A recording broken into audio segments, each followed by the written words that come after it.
They thought he was nobody. They treated him like he was beneath them. But they had no idea who they were humiliating until it was too late. On this flight, power doesn't come from money or status. It comes from the truth.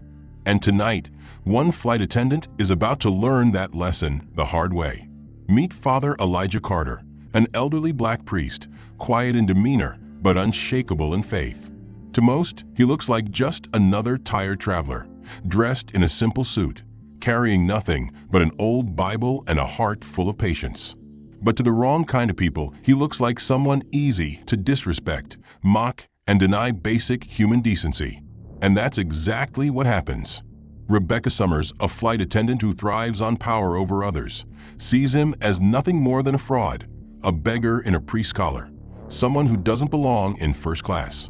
She denies him service, humiliates him in front of other passengers, and turns his faith into a joke. And when the truth comes out, the people who laughed at his suffering will be begging for mercy.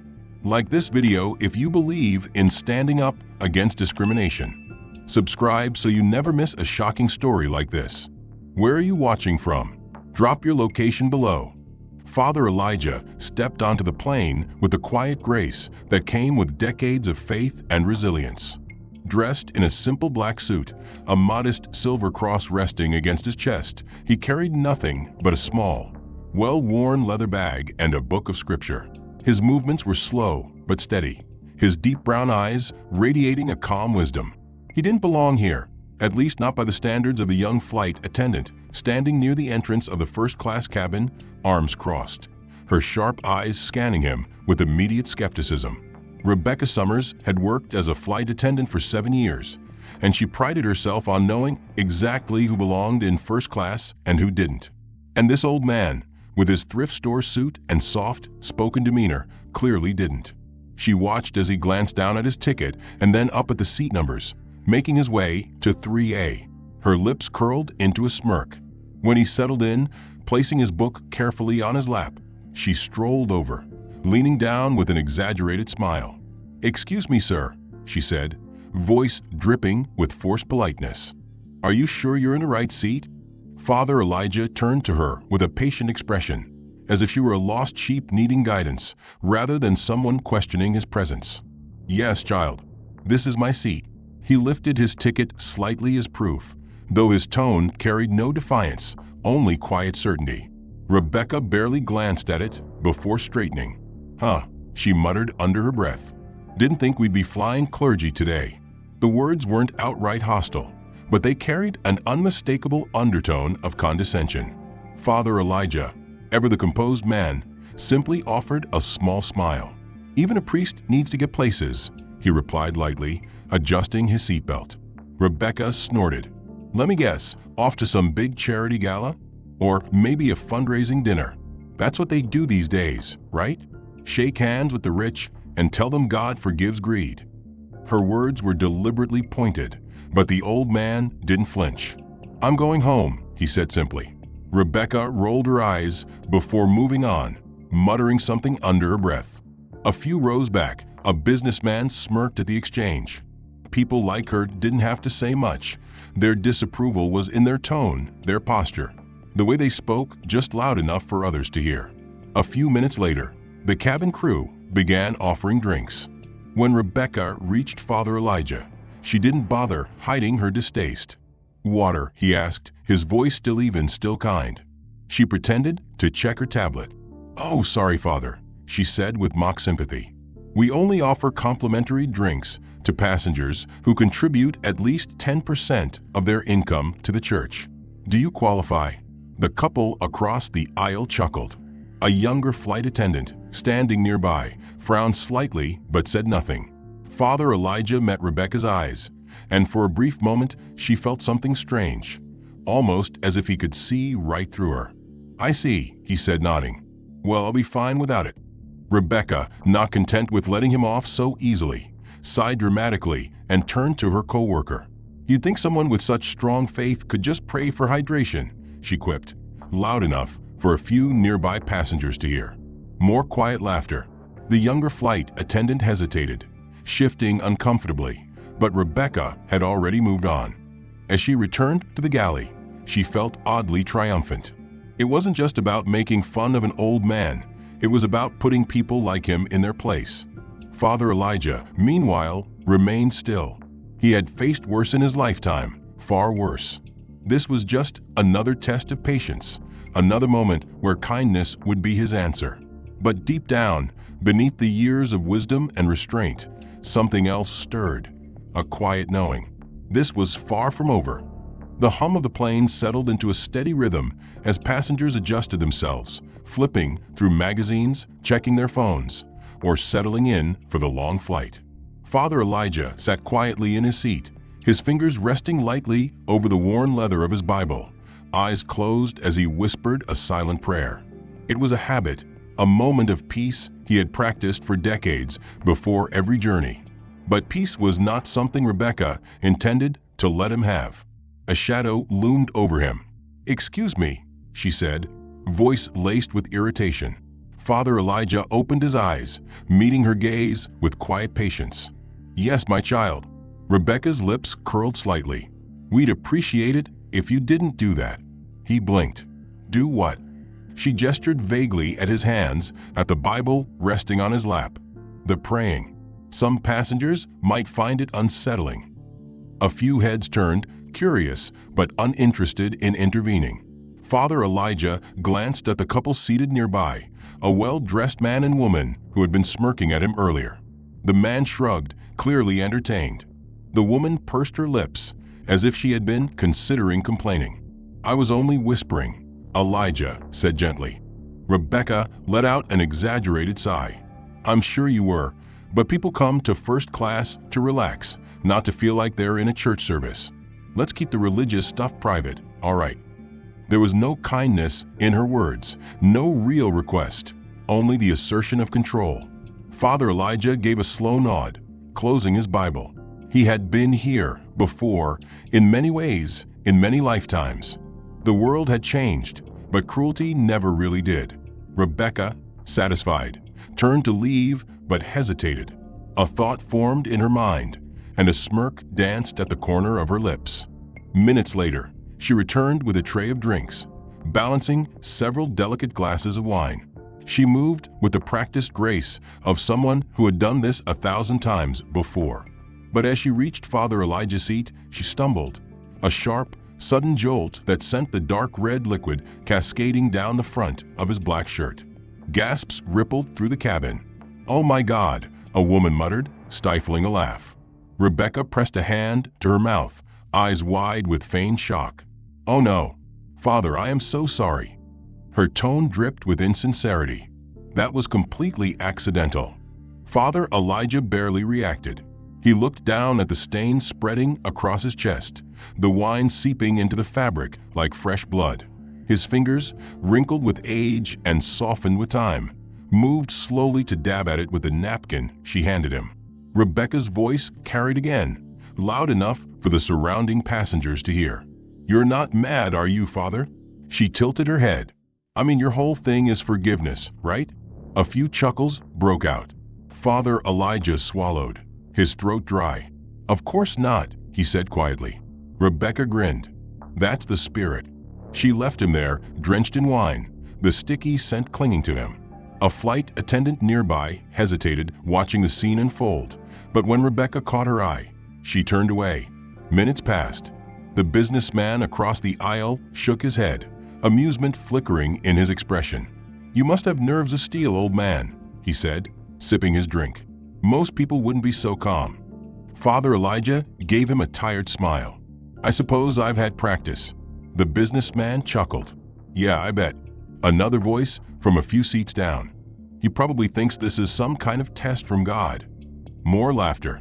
Father Elijah turned his gaze toward the window, focusing on the clouds outside. It was easier than focusing on the eyes watching him, waiting for a reaction, a crack in the calm exterior. Time crawled. His clothes dried stiff and uncomfortable, the remnants of the wine a faint crimson stain against the black fabric. No one offered him a clean shirt. No one suggested he step away to change. He sat there, bearing it, because what else could he do? Later, when dinner was served, Father Elijah bowed his head slightly. offering another silent prayer before touching the tray before him. It was enough to trigger Rebecca's return. "You're really pushing it, Father," she said, arms crossed. He looked up at her, confused. She gestured toward his hands, toward the barely bowed head. "I thought we talked about this. No church stuff. You're making the other passengers uncomfortable."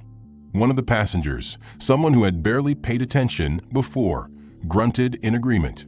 Father Elijah exhaled slowly. "I only prayed for a moment." Rebecca smiled. "And I only asked once." She snatched his tray away before he could take a bite, holding it just out of reach. "We don't tolerate rule breakers here, Father." For the first time that flight, the priest's fingers curled slightly around the armrest. His stomach ached, not just with hunger, but with something heavier, something that pressed into his ribs and settled there like a weight. The hunger gnawed at Father Elijah's stomach, but he pushed it aside. He had learned long ago that suffering, true suffering, was never about the body. It was about dignity. And tonight, dignity was slipping away from him piece by piece, taken not with force, but with a casual cruelty of people who knew they would face no consequences. He kept his hands folded in his lap as Rebecca strode past him again, this time whispering to another flight attendant, a younger woman with hesitant eyes. "Look at him." Rebecca murmured just loud enough for Father Elijah to hear. Sitting there like a saint, expecting handouts. The younger woman shifted uncomfortably. "Maybe we should just let him be," she said softly. Rebecca scoffed. "Oh, come on. The man's wearing half a bottle of wine and hasn't said a word about it. You think people like that deserve to be in first class?" Father Elijah pretended not to hear, but Rebecca wasn't done. She turned back toward him, her lips twitching into a false smile. "Father, I just realized there's been a little mistake." He looked up at her, waiting. Rebecca pulled out her tablet, tapping the screen with exaggerated motions. "Seems like your seat was incorrectly assigned," she continued. "You see, first class is reserved for passengers who paid full price for their seats. And from what I understand, clergy members usually rely on donations, don't they?" A few passengers chuckled. Someone muttered something about church money. "I paid for the seat," Elijah said calmly. Rebecca shrugged. "Well, the system must have glitched then, because there's an open seat in premium economy that would be a better fit for you." There was no glitch. No mistake. She wanted him gone. Father Elijah looked around, taking in the faces of those who had been watching this unfold. Some were entertained, others indifferent. No one looked surprised. He considered refusing, simply staying put and letting her call security, force him to move. But that would be making a scene. So he nodded. "If that is what you need to do." Rebecca grinned. "Great. Let me help you with your things." She reached for his leather bag before he could react, lifting it with mock reverence. Must be heavy carrying all that righteousness around. Laughter rippled through the cabin. She led him toward the back, past rows of plush seats, where the air smelled of expensive cologne and fine wine, until they reached the very last row of premium economy, right beside the restroom. The seat was narrower, the cushioning worn. The overhead compartment above it was already crammed with other passengers' belongings. The faint, chemical scent of a lavatory filled the air. Rebecca gestured grandly. "Here we are. Cozy, isn't it?"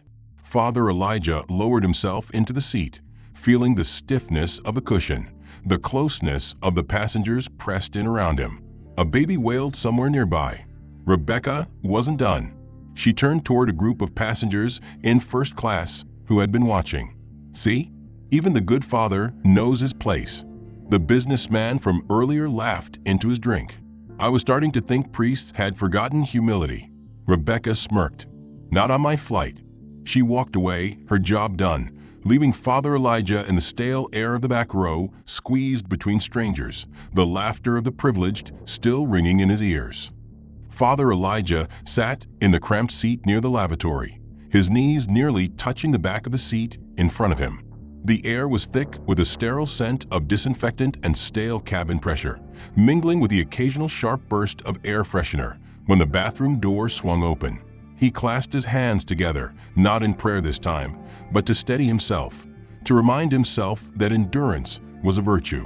Around him, passengers avoided eye contact, too wrapped in their own comfort to acknowledge his displacement. The first-class cabin, where he had once sat, felt like a world away. Then Rebecca appeared again. She strolled down the aisle slowly, deliberately, her eyes scanning him like a predator sizing up prey. When she reached his row, she tilted her head, feigning surprise. "Oh, you're still awake, Father? I figured you'd be off having some holy vision by now." Elijah simply looked up at her, his face unreadable. She leaned in slightly, her voice lower, more intimate, meant only for him. "You must be thirsty," she said, a knowing smirk creeping across her lips. All that forgiveness must dry out the throat. He hesitated, but only for a fraction of a second. "Yes, I would appreciate some water." Rebecca's grin widened. "Oh, Father," she said, shaking her head mockingly.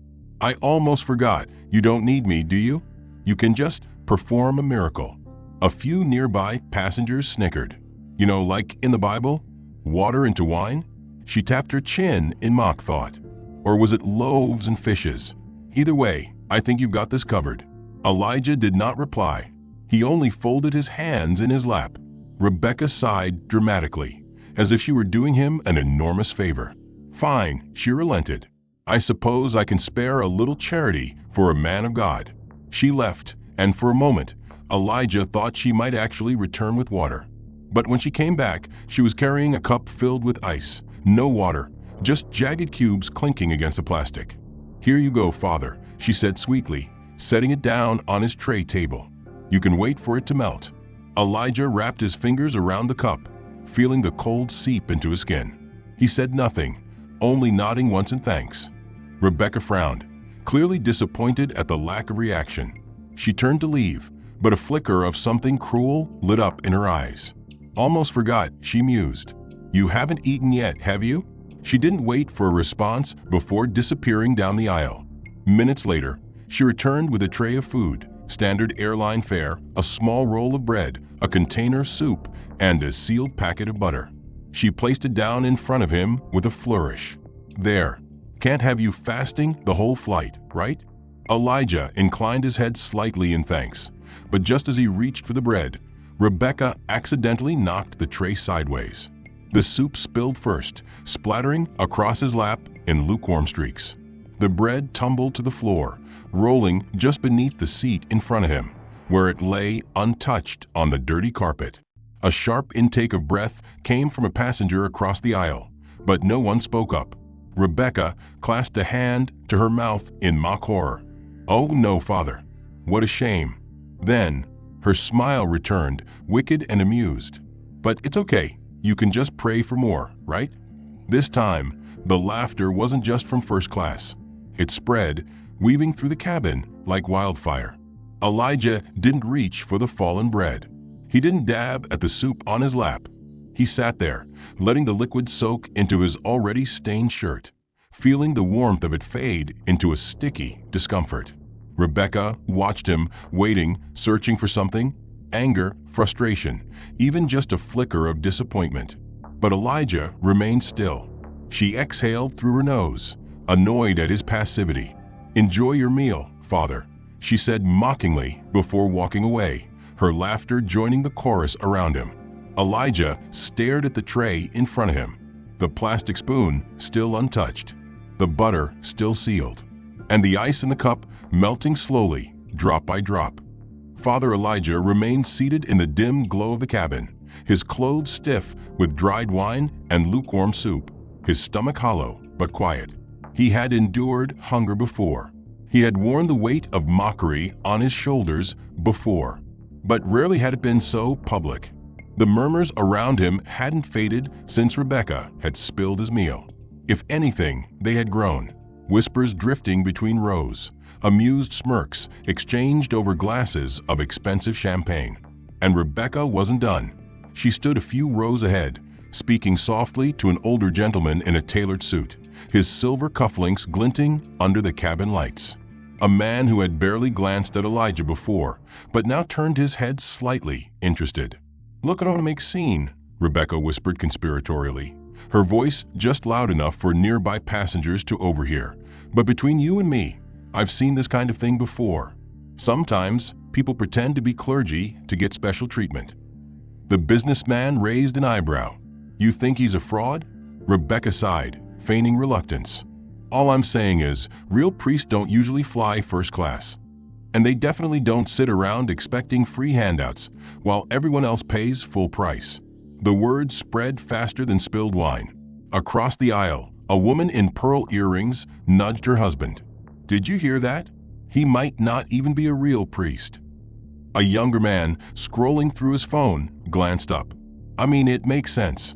No offense, but he doesn't really look like someone who belongs up here." The businessman in the suit turned fully now, studying Elijah as though seeing him for the first time. Elijah didn't need to hear Rebecca's exact words to know what was happening. He had seen it in the shifting glances, the way conversations quieted when he moved, how people suddenly seemed aware of his presence, not as a fellow traveler, but as something questionable. Still, he did not react. But when Rebecca passed him again, she slowed just enough to lean in. "Seems like people are starting to ask questions, Father," she murmured, her voice light with amusement.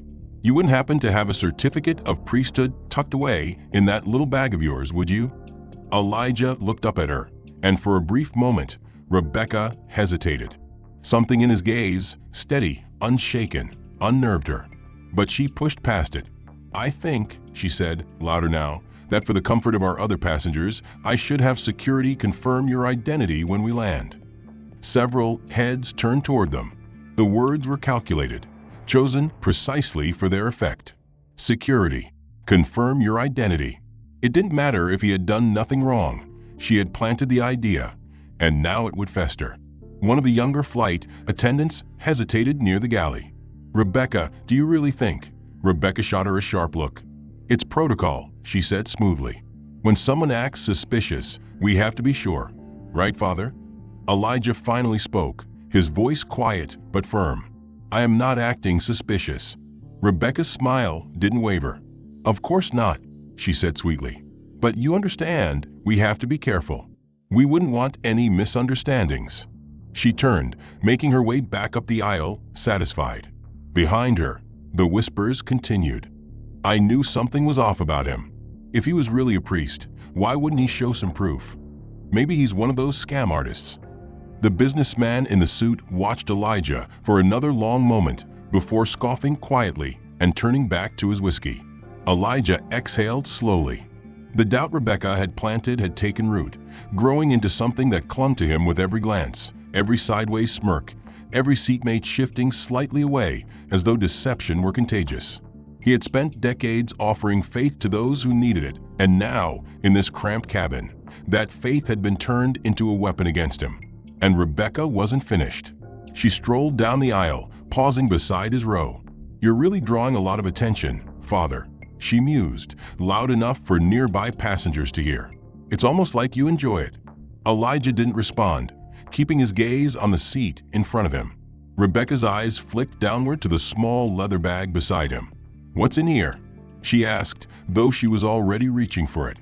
He moved a hand instinctively to block her, but she was quicker, yanking it away before he could react. "This seems important," she said, holding it up as if it were something filthy. "Please," Elijah said softly. "That contains my Bible." Rebecca smirked. "Oh, of course it does."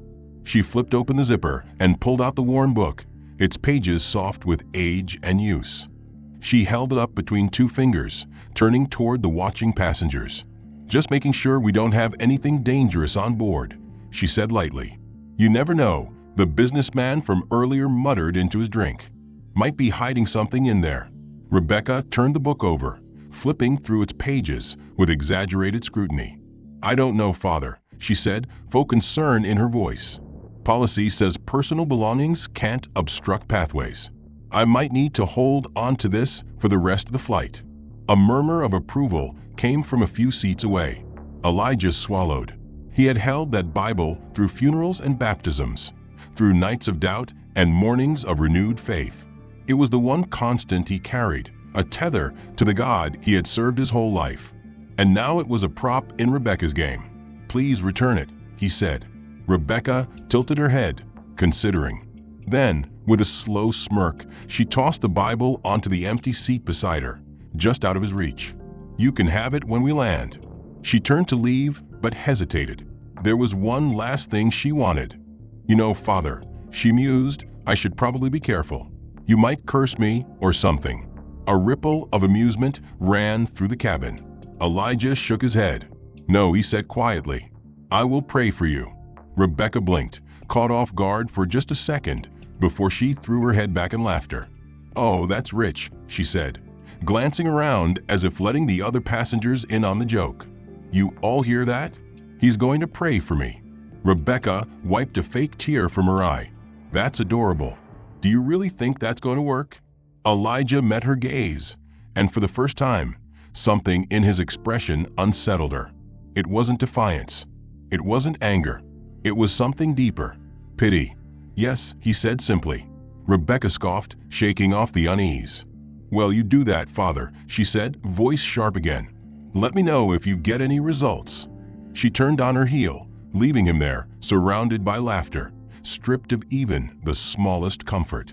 Father Elijah sat in silence, his hands resting on his lap, the lingering warmth of where his Bible had once been now replaced by an aching emptiness. The laughter had died down, but the judgmental glances remained, lingering like a bad stench in the air. He was no longer just a man on this plane. He was a spectacle, a joke, and Rebecca knew it. From her place near the front of the cabin, she leaned against the galley counter, phone in hand, her eyes gleaming with amusement as she scrolled through the short video she had just recorded. A shaky, zoomed-in shot of Father Elijah sitting near the lavatory, his stained shirt stiff with dried wine and soup, the dim overhead lighting casting long, tired shadows across his face. She added a caption before hitting send to the crew's private chat. "Someone remind this guy that heaven doesn't have first class." Turning back toward the cabin, she watched as a passenger, a young woman in business attire, stood and retrieved her bag from the overhead compartment. As she passed by Father Elijah, she hesitated for a fraction of a second, as if debating whether to say something. But then she kept walking, adjusting her blazer as if shaking off an uncomfortable thought. Rebecca grinned. Even the kind ones weren't willing to step out of line for him. A crackle from the intercom interrupted her thoughts. "Ladies and gentlemen, we will begin our descent shortly. Please fasten your seatbelts and ensure your tray tables are secured." Rebecca strolled casually back down the aisle, stopping just beside Father Elijah's row. She leaned down slightly, her voice syrupy sweet. "Almost there, Father," she murmured. "You must be excited to stretch those legs after sitting in economy with the rest of us regular folks." Elijah remained still, his fingers barely tightening around the armrest. Rebecca straightened and patted his seat lightly. "Oh, by the way," she continued, her tone shifting to something more businesslike. "Just a heads up, when we land, there'll be someone waiting to have a chat with you." A flicker of confusion passed through Elijah's face. "A chat?" She nodded, feigning sympathy. "I had to file a report, you see. Crew safety and all. You were being a little difficult back there, and we take those things seriously. Can't have passengers making trouble." A few nearby passengers perked up at that, eyes darting toward the old priest. A man 2 rows ahead murmured, "See? I knew something was off." Rebecca bit back a triumphant smile. She had won. By the time they landed, security would be waiting, and he'd be flagged as a troublemaker, a potential risk. He wouldn't be flying with this airline again anytime soon.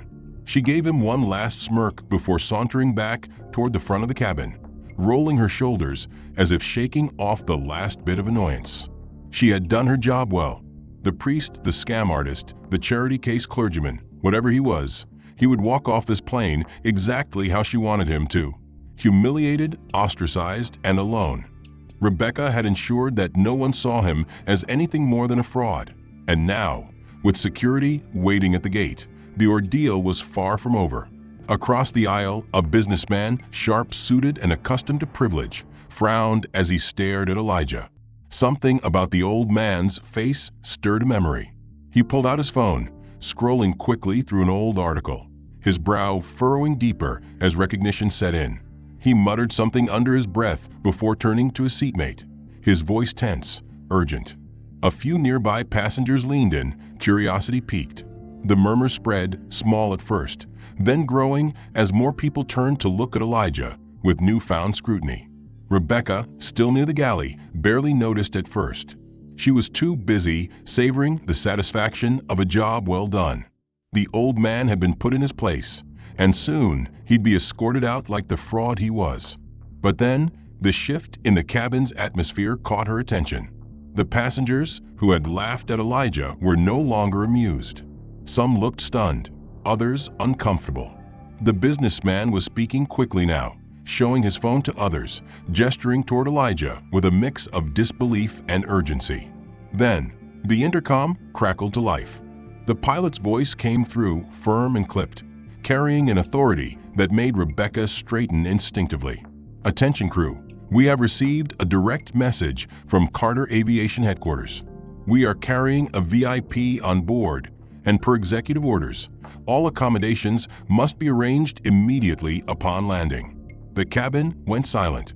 First class cabin, prepare for priority disembarkation of Father Elijah Carter. Rebecca felt the blood drain from her face. The businessman exhaled sharply, shaking his head as he muttered a curse under his breath. A woman beside him covered her mouth, eyes wide with realization.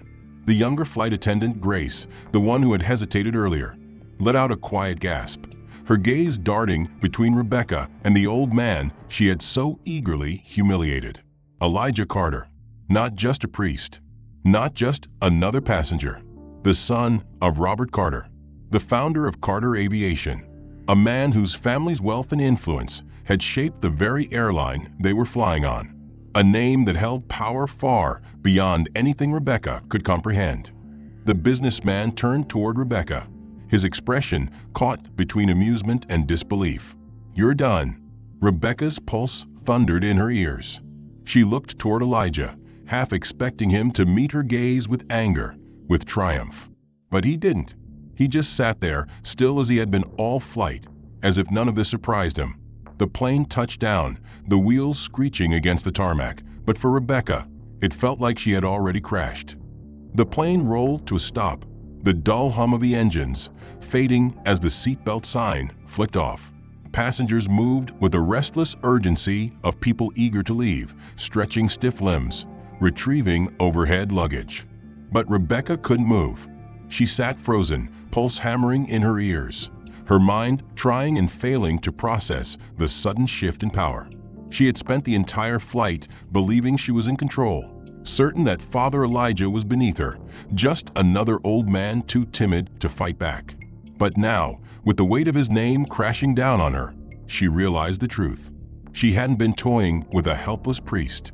She had been humiliating one of the most influential figures in the airline industry, a man whose quiet endurance had never been weakness, only patience.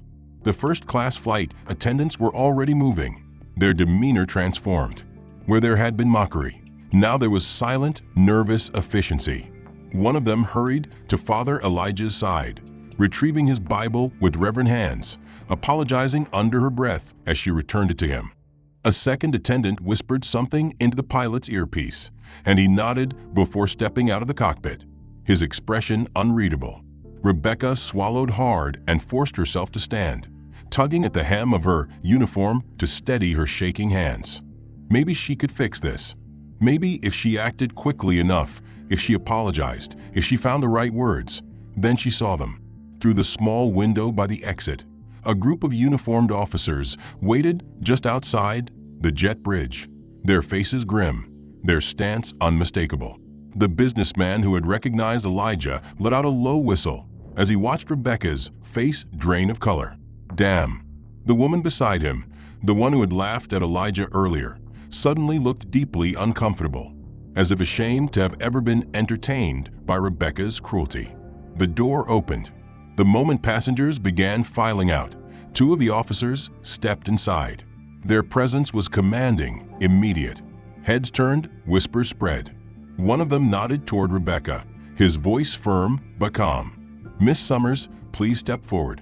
Rebecca's body locked up, her fingers curling into fists. "What?" The officer took another step closer.